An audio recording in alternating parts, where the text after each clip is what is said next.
Media electronic media సోదరులందరికీ కూడా నమస్కారాలు తెలియజేసుకుంటూ రేపు 20వ తారీఖున జరగబోయే ఎన్నికల్లో ఆర్యాపురం కోఆపరేటివ్ అర్బన్ బ్యాంకులో మరలా మాజీ చైర్మన్ చల్లా శంకర్రావు గారు చైర్మన్గా పోటీ చేస్తూ ఆయన ఓటమి నైరుస్యంతో ఓడిపోతున్నాం అనేటువంటి భయంతో లేనిపోయిన అభూత కల్పనలు కట్టుకథలు ప్రెస్లో చెప్పడం జరిగింది. ఇవాళ ఆధారాలతో సహా కొన్ని విషయాలు ఇప్పుడు ఒక అబద్ధాన్ని నిజం చేద్దామని అనుకుంటే అది పొరపాటు. ఇవాళ పేపర్ల మీద ఉంది, అన్నిటి మీద ఉంది. ఇవాళ ఆయన చేసిన ఆరోపణ ఏంటంటే రౌతు సూర్యప్రకాశరావు గారు నేను చైర్మన్గా పోటీ చేస్తుంటే ఆయన తట్టుకోలేక 2019లో నా మీద 51 ఎంక్వైరీ వేసారనేటువంటి ఒక అభూత కల్పన కట్టుకథలు చెప్పి ఓటమి నైరుస్యంతో ఆయన చేసిన ఆరోపణ. ఒక్కసారి వెనక్కి తిరిగి చూసుకున్నట్లయితే నేను 2004, 2009లో శాసనసభ్యుడిగా ఉన్నప్పుడు మొదటి నుంచి కూడా నాకు ఏంటంటే ప్రజాస్వామ్యయుతంగా ప్రతి రంగం కూడా ప్రజా పరిపాలన ఉండాలని కోరుకునేటువంటి వ్యక్తిని నేను. అలాంటి ఆలోచనతో 2000 నా మీద పోటీ చేసినటువంటి ఆ రోజు గోరంట్ల బుచ్చి చౌదరి గారు తెలుగుదేశం పార్టీ నుంచి, ప్రజారాజ్యం నుంచి చల్లా శంకర్రావు గారు పోటీ చేశారు. నేనేమో కాంగ్రెస్ నుంచి పోటీ చేసి ఎమ్మెల్యేగా నేను గెలవడం జరిగింది. అయితే ఆయన ఓడిపోయిన తర్వాత నా దగ్గరికి వచ్చి, తమ్ముడు నేను నా వయసు అయిపోయింది, ఇది నాకు జీవితంలో ఆఖరి కోరిక, నన్ను ఆర్యాపురం కోఆపరేటివ్ అర్బన్ బ్యాంకు చైర్మన్గా నన్ను చేయాలని చెప్పి ఆయన రిక్వెస్ట్ చేయడం జరిగింది. నేను సరే అన్నయ్య నాకు కొద్ది టైం ఇయ్యని చెప్పి పార్టీలో ఉన్న ప్రముఖులతో అందరితోనూ చర్చిస్తే ఏ ఒక్కరు కూడా ఒప్పుకోలేదు. నువ్వు అందరినీ నమ్ముతావు, ఏరు దాటిన తర్వాత తెప్ప తగిలేస్తాడని చెప్పి ఆ రోజు పెద్దలు చెప్పడం జరిగింది నాకు. అది ఈరోజు నిజమైంది. అది అయితే కాలం అయితే కానీ కొన్ని విషయాలు బయటపడవని చెప్పి ఆ రోజు స్పష్టంగా చెప్పారు సీనియర్లు, అనుభవం ఉన్న వాళ్ళు అందరూ కూడా. ఎవరు ఒప్పుకోలేదు పార్టీలో ఉన్నవాళ్ళు. ఇదేంటి ఎవరు ఒప్పుకుంటలేదేంటి ఈయన గురించి, అందరినీ మంచిగా గుడ్డిగా నమ్మడం నా తప్ప అని చెప్పేసి, ఏదైనా ఆయన పాపం ఆఖరి చివరి కోరిక అంటున్నాడు, ఇదే జీవితంలో ఆఖరి కోరిక అంటున్నాడు అని చెప్పి పైన రాష్ట్ర ప్రభుత్వాన్ని కూడా వెళ్ళి నేను అప్పుడున్న కోఆపరేటివ్ మినిస్టర్ కృష్ణారెడ్డి గారికి చెప్తే అలా పైనుంచి కిందాక చూసేటి ఇదేం రాజకీయవేత్తవయ్యా నువ్వు, నీ మీద పోటీ చేసిన మళ్ళీ తెచ్చి నువ్వు చైర్మన్గా ఎలా పెట్టుకుంటావు అక్కడ, అసలు మేమైతే మా అందరూ కూడా పదవులు అనేవి మా దగ్గరే పెట్టుకుంటాం అంటే నేను అన్నాను అలా కాదండి, ఒక ఎమ్మెల్యేగా నిత్యం ప్రజలతో అనేక సమస్యలు ఉంటాయి. మనం ఇవాళ కోఆపరేటివ్ బ్యాంక్ అనేది పేద బడుగు బలహీన వర్గాలకు సంబంధించింది, అందులో కొన్ని వేల మంది మెంబర్స్ ఉన్నారు, కోట్లాది రూపాయలు, దాని సరైన అజమాయిషీ ఉంటే బాగుంటుంది, అటువంటి అజమాయిషీ గల వ్యక్తులు ఉంటే అక్కడ బాగుంటుందనే ఉద్దేశంతో నేను అడుగుతున్నానంటే మేమైతే ఎవరో ఒప్పుకోం, నువ్వు లోకల్ ఎమ్మెల్యే కాబట్టి నువ్వు ఏం చెప్తే మేము చేయాలి గవర్నమెంట్లో అన్నారు. ఆయన ఒప్పుకోకపోయినా కూడా ఎన్నికలు పెట్టించి 2013లో ఆయన చైర్మన్ కావడానికి నేను పూర్తిగా సహకరించాను. ఆయన నా మీద చేసిన ఆరోపణ ఏంటంటే నేనంట 2019లో ఎమ్మెల్యేగా పోటీ చేసినప్పుడు ఆ ఎమ్మెల్యేగా నాకు సహకరించలేదు కాబట్టి ఆయన కోడలంట, ఇప్పుడు ఆయన కోడలు గుర్తొచ్చిందేమో, ఆ రోజు విషయాలన్నీ కూడా చెప్తే మరి ఇవాళ పక్కలో కత్తులు పెట్టుకుని ఉండేవారు వాళ్ళందరూ, బైక్ మాత్రం ఇవాళ కోడలు అంటున్నారు. అలాంటి వ్యక్తి ఇవాళ నా కోడలని చెప్తున్నాడు. ఆయన అసలు ఈ 51 ఎంక్వైరీ ఎప్పుడు వచ్చింది, 2019లో నేను ఎమ్మెల్యేగా అంటున్నాడు. ఇవాళ 51 ఎంక్వైరీ అనేది ఆయనకి 2013లో ఆయన 14లో 2013 ఎలక్షన్ అయితే 14లో చైర్మన్గా బాధ్యతలు తీసుకున్న తర్వాత ఆయన 16, 17లో అప్పుడు సెక్రటరీ సివిఎస్ సుబ్రహ్మణ్యం గారిని ఉండేవాడు. ఆయన మంచి అనుభవం ఉన్నాడు. ఆర్యాపురం బ్యాంక్ అంటే సుబ్రహ్మణ్యం ఆర్యాపురం బ్యాంక్ ఏది రూల్కి వ్యతిరేకంగా వెళ్తే ఒప్పుకునేవాడు కాదు ఆయన. అటువంటి వ్యక్తి ఇవాళ ఈయన చేసినటువంటి ఎగనెస్ట్ ది రూల్స్ బ్యాంక్కి ఎగనెస్ట్గా ఆయన ఒప్పుకునేవాడు కాదు. దానికి ఈయన మనస్తాపం చెంది ఎలాగైనా ఈయన అడ్డు తొలగించుకోవాలని చెప్పి ఒక ఆలోచన చేశాడు. ఏంట్రా ఆలోచన అంటే ఈయన మీద ఎంక్వైరీ వేయించాలి, ఎలాగ వేయించాలి ఆయన మీద ఎంక్వైరీ అని చెప్పి అప్పుడు అసిస్టెంట్ సెక్రటరీగా ఉన్న సుధాకర్ అని ఉన్నాడు. సుధాకర్ అని ఆయన ద్వారా రాసి అప్పుడు డైరెక్టర్గా ఉన్న ఇప్పుడు పోటీ చేస్తున్నటువంటి రంగబాబు గారి ద్వారా రాష్ట్ర ప్రభుత్వానికి అప్పుడు 2014 నుంచి 19 వరకు తెలుగుదేశం ప్రభుత్వం ఉంది. నేను ప్రభుత్వంలో లేను, 14తోనే నాది అయిపోయింది, నా కథ ముగిసిపోయింది. 14 నుంచి 19 వరకు తెలుగుదేశం ప్రభుత్వం ఉంది. తెలుగుదేశం ప్రభుత్వంలో ఇవాళ జీవో కాపీలతో సహా ఉన్నాయి, మీకు జీవో కాపీలు అన్నీ కావాలి తెస్తాను. మొత్తం జీవో కాపీలన్నీ కూడా తెలుగుదేశం ప్రభుత్వంలో సెక్రటరీ తన మాట వింటా లేదని చెప్పి ఆ ఎంక్వైరీ వేయించింది ఎవరంటే చల్లా శంకర్రావు వేయించుకున్నాడు అంటారు చూసారా. తను తీసిన గొయ్యలో తానే పడతారని ఇవాళ ఆ గొయ్యలో ఆయన పడ్డాడు. పడి మంచోడు చెడ్డోడు మాట అన్న పడతాడులే అని చెప్పి రౌతు సూర్యప్రకాశ్రావు అనేది ప్రెస్లో చెప్పాడు. రౌతు సూర్యప్రకాశ్రావు మంచోడు అంటే అందరూ సమాజం అందరూ బాగుండాలని కోరుకుంటాను, నాకు ఎవరో శత్రువు ఉండకూడదని కోరుకుంటాను, అది కరెక్టే, అందులో తప్పులేదు. కానీ ఇవాళ వాస్తవాలు చెప్పడంలో ఇవాళ చల్లా శంకర్రావు అనే వ్యక్తి ఓటమి నైరుష్యంతో ఆ రోజు అతను పెట్టిన గురి ఎవరి మీద పెట్టాడు, సివిఎస్ సుబ్రహ్మణ్యం మీద పెట్టాడు. అతను గవర్నమెంట్కి ఒక పిటిషన్ ఇచ్చాడు. ఆ పిటిషను ఇవాళ మీకు కావాలంటే కాపీలు జియో కాపీలు పంపుతాను. అప్పుడు 2016-17లో ఆయన సివిఎస్ ఇగో ఆయన ఎవరు సుధాకర్ అంట, petition P Sudhakar general secretary additional general secretary bank employee, అతని ద్వారా ఈ 2016-17లో అతను అక్కడికి ఈ బ్యాంక్ మీద 51 ఎంక్వైరీ వేయండి అని ఇచ్చింది ఎవరన్నా అంటే చల్లా శంకర్రావు. అంటే 2019కి ఆయన ఏంటంటే సంవత్సరాలు ఇంకా రాబోయే సంవత్సరాలు కూడా బ్రహ్మంగారులాగా ఆయన ముందుగానే ఆలోచించాడేమో. మరి 2017లో వేసింది ఎంక్వైరీ, ఆయన 2019లో నేనంటే నా ఎలక్షన్ సహకరించలేదని ఇచ్చాడు. అంటే పత్రికా సోదరులకు ఎందుకు చెప్తున్నంటే వాస్తవాలను వక్రీకరించినప్పుడు ఓటర్లకి ప్రజలకి ఉన్న వాస్తవాలు తెలియాలి. అలాంటిది ఆయన మీద వేస్తే అప్పట్లో సివిఎస్ సుబ్రహ్మణ్యం గారు ఏం చేశాడు, ఈయనకి అనేక విధములైనటువంటి విషయాలు ఈయన చెప్పిన ఎగనెస్ట్ ది రూల్స్ బ్యాంక్కి ఎగనెస్ట్ చెప్పిన ఆయన ఏం చేసేవాడు కాదు.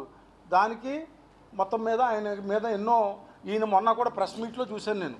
ఆయన చెప్తున్నాడు ప్రెస్ మీట్లో, ఏం చెప్తున్నాడు, ఏదైనా వస్తే CEO సెక్రటరీ కదా బాధ్యుడు అని అంటున్నాడు. అంటే సెక్రటరీ పాపం సుబ్రహ్మణ్యం బాధ్యుడు అనుకుని వేసాడు ఆ రోజు. ఆయన ఏం చేశాడు తెలివిగా, ఆయన తెలివిగల వ్యక్తే సెక్రటరీ, జాగ్రత్తగా ఉండి సర్వీస్ అయిపోయేదాకా ఉండి బ్యాంక్ వెళ్ళి స్టే తెచ్చుకొని తన యొక్క గ్రాటిట్యూడ్లు అన్నీ అతను తీసుకొని అతను పూజ చేసుకొని అతను వెళ్ళిపోయాడు. మరి తర్వాత నెక్స్ట్ ఎవరికి చుట్టుకుంటుంది ఇది? ఇవాళ పొట్టలోంచి పామును తీయకూడదు, తీసావు మెడకు చుట్టుకున్నలా చూస్తున్నావు, చివరికి నిన్నే కాటు వేసింది. అది వేసి ఎలా వేసింది కాటు, ఇవాళ ప్రజలకి తెలుసుకోకపోతే ఆర్యపురం బ్యాంకులో ఉన్న ఓటర్లు అందరూ నష్టపోతారు. ఇవాళ చల్లా శంకర్రావు నాయుడు ఇవాళ రావచ్చు, పదవులు అనే శాశ్వతం కాదు, అధికారం శాశ్వతం కాదు, ప్రజలు సరైన నిర్ణయాలు తీసుకోవాలి. ఇవాళ చల్లా శంకర్రావు చేసిన ఎంక్వైరీ ఇవాళ అతని మెడకి చుట్టుకొని ఇవాళ అతనికి ప్రభుత్వం 2014 నుంచి 19 తెలుగుదేశం ప్రభుత్వం ఉంది. మేమైనా ఇంకో వైఎస్ఆర్ ప్రభుత్వం కాంగ్రెస్ ఇంకోటి ఎవరూ లేరు. అటువంటి ప్రభుత్వంలో ఆయన మీద వేసినటువంటి చట్టం తన పని తాను చేసుకుపోతుందని ప్రతి వాళ్ళు మన మీడియాలో చెప్తుంటాం. ఇవాళ చట్టం తన పని తాను చేసుకుపోయి 5,62,00,000 రూపాయలు పెనాల్టీ వేసింది. వేసి ఎవరెవరి మీద ఎంత వేసారో ఎవరెవరి మీద ఏంటనేది ఇక్కడ లక్షలతో సహా ప్రతిదీ కూడా పేరు మెన్షన్లు అన్నీ కూడా ఇక్కడ మొత్తం కూడా 5,62,00,000 రూపాయలు మెన్షన్ వేసింది. వేసి అతని మీద ఇప్పుడు ఛార్జ్ మెమోలు అన్నీ కూడా ఇప్పుడు రన్ అవుతున్నాయి. మరి నిజంగా నీతి నిజాయితీ పరుడువే, ₹1 కూడా నేను అవినీతి చేయలేదు, ₹1 కూడా తీసుకోలేదు అన్నప్పుడు చట్ట వ్యతిరేక కార్యకలాపాలకి పాల్పడితే ఎవరినైనా వదులుతుందా చట్టం? ఇవాళ చల్లా శంకర్రావు గారిని కూడా అలాగే అతను పైకి జీతాలు తీసుకున్న ఆడికి ఫీజులు ఇచ్చాను, వీడికి ఫీజులు ఇచ్చానని చెప్తున్నాను, అది బాగానే ఉంది. కానీ చట్ట వ్యతిరేక కార్యకలాపాలు ఉన్నాయి.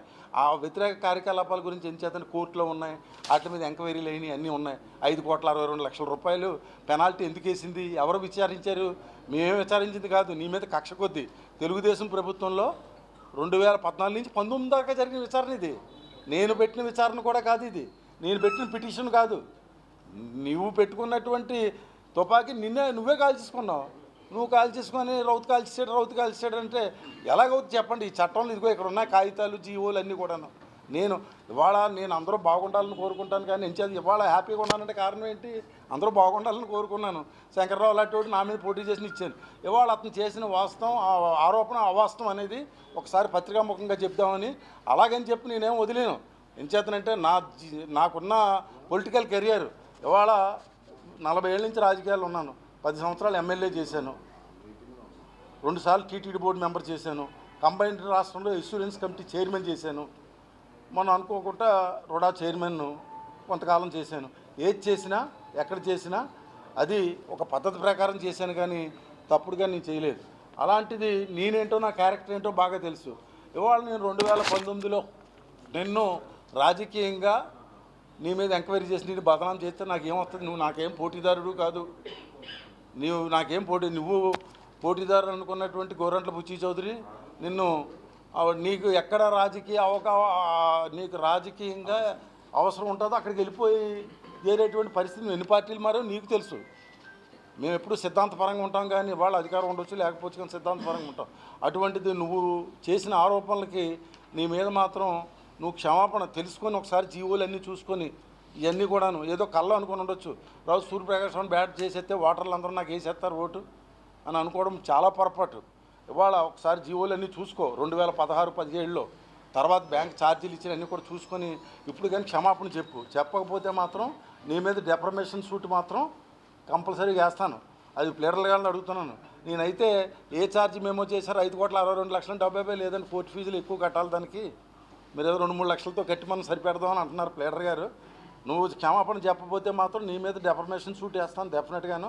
ఏం చేతనంటే ఇవాళ ఒక సిద్ధాంతపరంగా బతికేటువంటి వ్యక్తికి ఎప్పుడు కూడా సిద్ధాంతపరంగానే ఉంటాం. కానీ నువ్వు లేనిపోయిన అవాస్తవ ఆరోపణలు చూసావు దాన్ని నువ్వు ఇప్పుడు కానీ తెలుసుకో.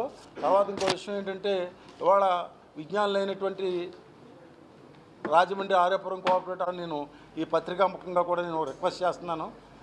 ఇవాళ పార్టీల్లో కన్నా ప్రజా ప్రయోజనాల కోసం కలిసినటువంటి వ్యక్తులు ఎక్కువగా మేము ఉన్నాం ఇక్కడ. వాళ్ళు ఇప్పుడే చెప్పాడు మా మిత్రుడు శివరామ సుబ్రహ్మణ్యం గారు, జక్కంపూడి ఫ్యామిలీ అంటే ఎప్పుడు కూడా ప్రజల పక్షాన పోరాడేటువంటి మరి జక్కంపూడి రామ్మోహన్ కుమార్ రాజా కానీ, ఇవాళ రాజకీయాల్లో విలువలు పద్ధతిగా నడిచేటువంటి మాజీ ఏపీఎస్ చైర్మన్ శ్రీకాకుళం శివరామ సుబ్రహ్మణ్యం గారు కానీ, అలాగే పార్లమెంటుకి కంటెస్ట్ చేసిన ప్రముఖ డాక్టర్ గూడూరు శ్రీనివాస్ గారు కానీ, జిల్లా కేంద్ర సహకార బ్యాంక్ సెంట్రల్ బ్యాంక్ చైర్మన్గా చేసినటువంటి ఆకుల వీర్రాజు గారు కానీ, అలాగే ఇప్పుడు ఉన్నటువంటి డైరెక్టర్లందరినీ కూడా పరిచయం చేశారు. అందరూ కూడా వివిధ రంగాల్లో అనుభవజ్ఞులు, మంచి పద్ధతి గల మనుషులు. అలాగే నందీప్ శ్రీనివాస్ గారి ప్యానల్ మొత్తం అందరినీ కూడా మీరు ఆర్యాపురం కోఆపరేటివ్ అర్బన్ బ్యాంక్ వాటర్ మహాశైలకు విజ్ఞప్తి ఏంటంటే మీరు మరలా బ్యాంక్ అనేది ఒక అగాధంలో పడిపోకుంటే, ఇవాళ మనం చూస్తున్నాం కోఆపరేటివ్ బ్యాంక్ పక్కనున్న కాకినాడ కోఆపరేటివ్ బ్యాంక్ శరవేగంగా పరిగెడుతుంది, కనక మహాలక్ష్మి కోఆపరేటివ్ బ్యాంక్ బాగా పరిగెడుతుంది, విశాఖ కోఆపరేటివ్ బ్యాంక్ బాగా మళ్ళాంటి బ్యాంకులకి ఏంటంటే ఇలాంటి వ్యక్తుల్ని, ఇలాంటి చల్లా శంకర్రావు లాంటి వ్యక్తులు ఇవాళ కిడ్ ఫ్రోకో అంటే నేను అన్నీ చెప్పకూడదు చాలా ఎంచేతనంటే నీకు ఇది నాకు అది అని బోల్డ్ అని ఉన్నాయి. అన్నీ రాస్తే పోతుంది, మళ్ళీ ఇప్పుడు మధ్యాహ్నం భోజనం టైం కూడా దాటిపోద్ది. అన్నీ ఉన్నాయి. అన్నీ చేసి పెద్ద మనిషిలాగా వచ్చేసి రౌతు నన్ను ఎంక్వైరీ చేశాడు ఇవన్నీ చెప్పడం కరెక్ట్ కాదు. ముందు నీ ఆత్మను నువ్వు పరిశీలించుకో, నువ్వు కరెక్ట్గా చేసేవా లేదా. రేపు పొద్దున్న చిన్న బ్యాంకు పావలా సరిపల్లి విశ్వేశ్వరరావు కలెక్ట్ చేసి ఇవాళ కోట్లాది రూపాయలు చేరిందంటే దాన్ని నిలబెట్టాల్సిన బాధ్యత సమాజంలో బాధ్యతగా ఉన్నటువంటి చెప్పిన వ్యక్తులందరూ కూడా మేము ముందుకు వచ్చాం. మంచి వాళ్ళని సెలెక్ట్ చేసాం, ఎక్కడ ఏ విధమైన మచ్చలేని వ్యక్తులు. వాళ్ళు రేపు పొద్దున్న గెలిచి అధికారంలోకి అక్కడ కూర్చోబెట్టిన తర్వాత వాళ్ళని పర్యవేక్షించే బాధ్యత కూడా మేము అందరూ తీసుకుంటాం. వదిలేం వాళ్ళు ఏదో వాళ్ళు బ్యాంకు పంపించి వాళ్ళ గొడవ వాళ్ళది మా గొడవ మాదంటే మా అందరికీ వస్తుంది చెడ్డ పేరు. మేము అలాంటి చెడ్డ పేరు రాకుంటే ఇక్కడ ఉన్న ప్రతి ఒక్కరు కూడా వివిధ సంస్థల్లో బాగా ఆరితేరినటువంటి వాళ్ళు అందరూ ఉన్నాం. రేపటి రోజున ఆ సంస్థని మరింత దేదీప్యమానంగా ముందుకు తీసుకెళ్లేలాగా మా ఎవరైతే ఈ ప్యానల్ని మేము ఒకటి మాత్రం మీకు చెప్తున్నాను, రాజకీయంగా ఏంటంటే ఎవరెవరు ఏదో చెప్పొచ్చు, తెలిసి తెలియకుండా ఏదో మాట్లాడచ్చు. ప్రజా ప్రయోజనాల దృష్ట్యా వాళ్ళ కమ్యూనిస్ట్ పార్టీ ఉంది పాపం, వాళ్ళు ఏ కార్యక్రమం వచ్చినా జెండా పట్టుకుంటారు. అటువంటి కమ్యూనిస్ట్ పార్టీలను అందరినీ కలుపుకొని మేము ప్రజా ప్రయోజనాల దృష్ట్యా బ్యాంకు పరిరక్షణ దృష్ట్యా ఈ బెల్ట్ పెట్టడం జరిగిందని చెప్పి ఒక మాట చెప్తూ నేను విరమిస్తున్నాను. సేవ్ బ్యాంక్ బెల్ట్ ఇది.